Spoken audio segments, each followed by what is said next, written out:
subRosa is not a monocrop of thought or action.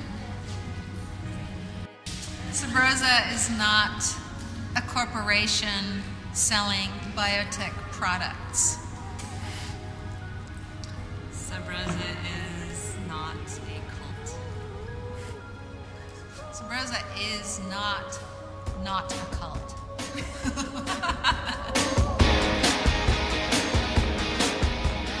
I find that a lot of students are very attracted to the idea of cyberfeminism, but just think it's generally the fact that women should have access to media.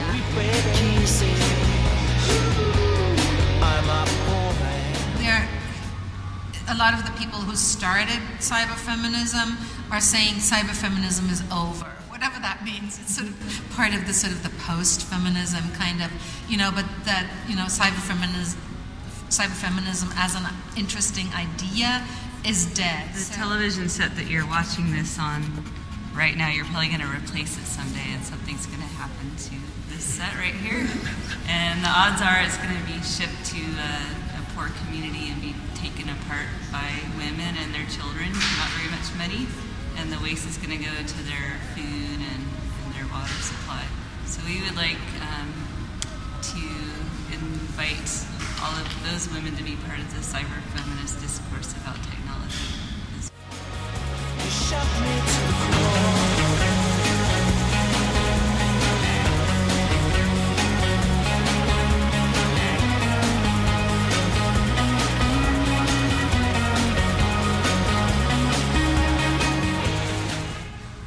This piece draws attention to a long history of the different ways that the human body are used and abused as a resource. What seems new now is that instead of like the whole body being enslaved, little parts of it are privatized data.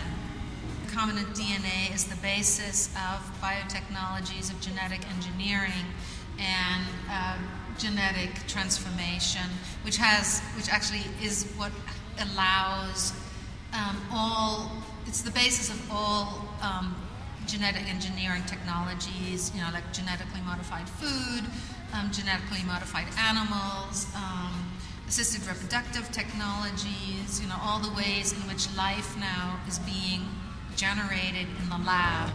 Keep it coming, keep it coming,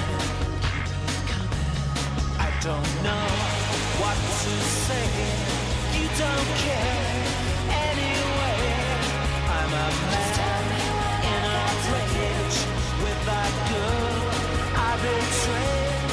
Here comes love, it's like honey, you can't buy it with money. You're not alone anymore. You shut me to the core. You shut me to the core. Genetic engineering, all they know is some kind of change has happened, right? But they have no idea what the basis of it is and how controlling it is. I had a residency at Carnegie Mellon in the Studio for Creative Inquiry. They have this little sort of research institution within the university, and they gave me a residency, and I said that what I wanted to look at were issues of sex and gender in the biotech century.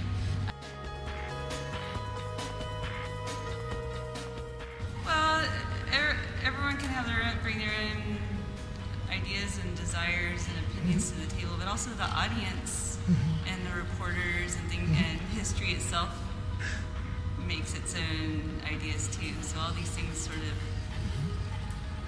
struggle with themselves. It's a really, really hard thing. Let me just be upfront about this. It's very, very difficult, and it is actually one of the strongest reasons why many of the original subRosa members left.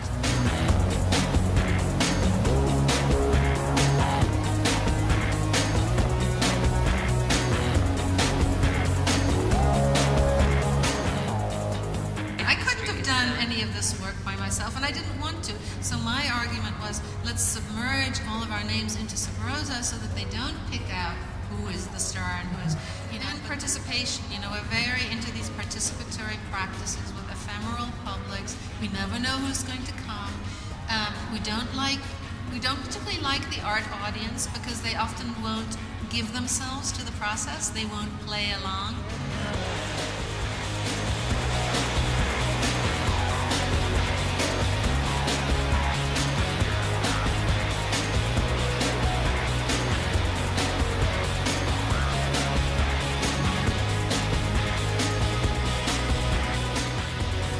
They are soft subversions, exactly, and it's, change is a very slow thing.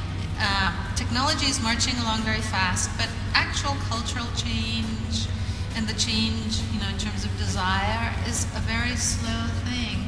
But we are always dealing with people's desires. So it's a really interesting, this kind of science connects to people's deepest fears and desires. It's a soft subversion, definitely. We're not doing any hard science here either,